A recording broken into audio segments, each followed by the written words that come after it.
Good morning. हम पढ़ रहे थे हिंदी में पाठ 6 रवि की चतुराई। ठीक है, हमने इसके कल ओरल ही आप लोगों को मौखिक प्रश्न और निम्नलिखित प्रश्नों के उत्तरों को बता दिया था। आज हम इसे दिखा देते हैं और इसे आप ध्यान से अच्छे तरीके से करेंगे। ओके, रवि पहला क्वेश्चन है मौखिक का। रवि पढ़ते पढ़ते क्या करने लगा था? तो इसका आंसर है रवि पढ़ते पढ़ते सोने लगा था। क्या आंसर है इसका? रवि पढ़ते पढ़ते सो गया था। ठीक है, नेक्स्ट क्वेश्चन है चोर ने किसने रवि का मुंह बंद कर दिया था? चोर ने रवि का मुंह बंद कर दिया था। रवि ने पिताजी को सावधान करने के लिए क्या किया? रवि ने पिताजी को सावधान करने के लिए पलंग के पास लगा स्विच दबा दिया, है ना, था। फिर है कौन खजाने का पता लिख रहा था? चोर खजाने का पता लिख रहा था। तो इस तरह से ये मौखिक प्रश्न थे, है ना। अब देखेंगे निम्नलिखित प्रश्नों के उत्तर। पहला क्वेश्चन है चोर ने रवि से क्या पूछा? तो इसका आंसर ऐसे लिखेंगे, चोर ने रवि से पूछा कि बताओ घर में रुपए पैसे कहाँ छिपा कर रखे जाते हैं। ठीक है, ये सवाल चोर ने रवि से पूछा। नेक्स्ट क्वेश्चन है रवि ने जमीन पर दबे धन के बारे में क्या बताया? इसका आंसर है रवि ने जमीन में दबे धन के बारे में बताते हुए कहा, अंकल पिताजी ने सारे रुपए पैसे घर से बाहर कुछ दूरी पर छिपा रखे हैं। ठीक है, इसका आंसर ये था।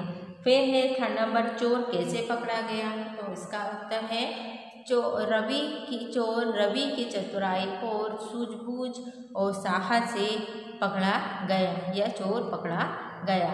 ठीक है, फिर नेक्स्ट क्वेश्चन है इसका, चोर के पकड़े जाने पर लोगों ने रवि की प्रशंसा क्यों की? तो इसका आंसर है चोर के पकड़े जाने पर लोगों ने रवि की प्रशंसा इसलिए की क्योंकि रवि ने चोर को अपनी बातों पर उलझा रखा था और फिर पुलिस ने उसे पकड़ लिया था। मतलब वो अपने सूझबूझ के कारण ही उस चोर को पकड़वाने में पुलिस की सहायता की। ठीक है, इसलिए उसे सभी लोग उसकी प्रशंसा कर रहे थे रवि की। ठीक है, अब देखेंगे हम सही उत्तर पर सही का विकल्प चिन्ह लगाइए या फिर खाली स्थान दिए हो पीछे, उसे पढ़ते हैं। ओके, सही उत्तर पर सही का चिन्ह लगाना है। यहाँ पहला है रवि के कमरे में कौन खड़ा था? इसका ऑप्शन है पुलिस, फौजी, चोर। तो क्या आंसर आया था इसका? चोर, है ना। रवि के कमरे में चोर खड़ा था। नेक्स्ट है किसने रवि के कमरे की बत्ती बंद कर दी? आंसर है चोर ने, है ना। रवि के कमरे की बत्ती चोर ने बंद कर दी। फिर नेक्स्ट है किसने समझदारी से चोर को पकड़वाया? पिताजी ने, रवि ने, पड़ोसी ने। किस बच्चे ने पकड़वाया था? पड़ोसी ने। और पिताजी ने। ठीक है, तो रवि की समझदारी से चोर को पकड़वाया गया। इसका आंसर ये था, है ना। फिर पाठ पढ़कर रवि की कोई 3 विशेषताएं लिखिए कि रवि कैसा लड़का था। सबसे पहले रवि बहुत ही होशियार लड़का था, समझदार लड़का था, है ना। फिर उसे पढ़ना पसंद था। ठीक है, इस तरह से वहाँ पर इनकी विशेषताओं को आप लिख सकते हैं। आगे क्वेश्चन देखते हैं, रिक्त स्थान भरिए। यहाँ पर रिक्त स्थान बनना है, means fill in the blanks कहते हैं जिसको। ठीक है, फिर यहाँ देखेंगे घर कांपने, चतुराई और पुलिस। ठीक, तो रवि उसे देखकर डर से खालिस्तान लगा, कांपने लगा। रवि उसे देखकर डर से कांपने लगा। सेकंड, पिताजी ने सारे रुपए पैसे खालिस्तान के बाहर छिपा रखे हैं घर, है ना। पिताजी ने सारे कमरे पैसे घर के बाहर छुपा रखे हैं। पिताजी और कुछ लोग खालिस्तान के साथ उस कमरे में दाखिल हुए। किसके साथ? पुलिस के साथ। तो यहाँ पर खालिस्तान क्या आएगा? पुलिस, है ना। फिर नेक्स्ट है सभी लोगों ने रवि की खालिस्तान की खूब प्रशंसा की, चतुराई की खूब प्रशंसा की। ठीक है। फिर नेक्स्ट क्वेश्चन था यहाँ पर भाषा कौशल था, संज्ञा और सर्वनाम शब्दों पर गोला लगाने, संज्ञा शब्द पर क्या लगाना है, इस तरह से गोला बनाना है, और जो सर्वनाम शब्द है उस पर हमें ब्रैकेट बनाना है। ठीक है। तो आइए देखते हैं संज्ञा क्या होता है। संज्ञा किसी व्यक्ति, वस्तु, स्थान के नाम को संज्ञा कहते हैं। तो अब संज्ञा इसमें क्या आएगा? आदमी, ये व्यक्ति का नाम है। अंकल, ये भी व्यक्ति का नाम है। रवि भी व्यक्ति का नाम है। पुलिस भी व्यक्ति है। ठीक है। ये क्या है? अपने संज्ञा है। और सर्वनाम में क्या आएगा?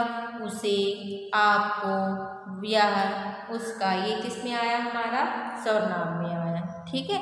जो संज्ञा के स्थान पर के बदले यूज होता है वो सर्वनाम कहलाता है ना।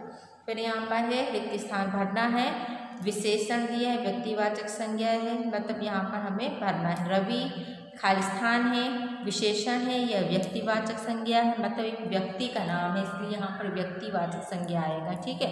फिर नेक्स्ट है विपरीत अर्थ बताने वाले शब्द को खालिस्तान होते हैं, पर्यायवाची शब्द होते हैं या विलोम शब्द होते हैं। विपरीत अर्थ बताने वाले शब्द को विलोम शब्द कहते हैं, विलोम शब्द होते हैं। फिर स्वरों की सहायता से बोले जाने वाले वर्ण खालिस्तान होते हैं।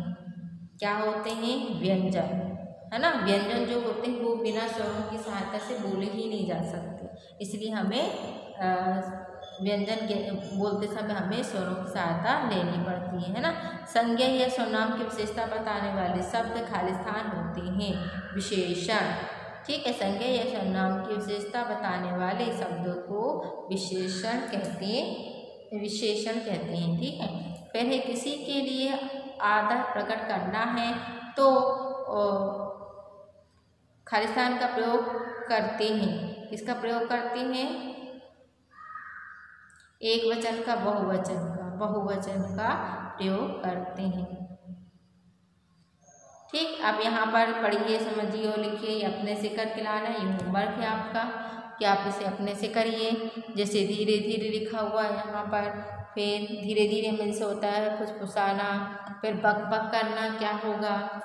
बड़बड़ करना। बक बक करना अलग है और बड़बड़ करना अलग है, फड़फड़ करना अलग है, हड़बड़ करना अलग है। ठीक है। तो ये चारों के आप फाइंड करके आएंगे आंसर। ओके स्टूडेंट्स, कल के वीडियो में हम इसे सुनेंगे। तो सभी आज का जो वर्क है वो आज ही कंप्लीट कर लेना है। Okay student, bye bye.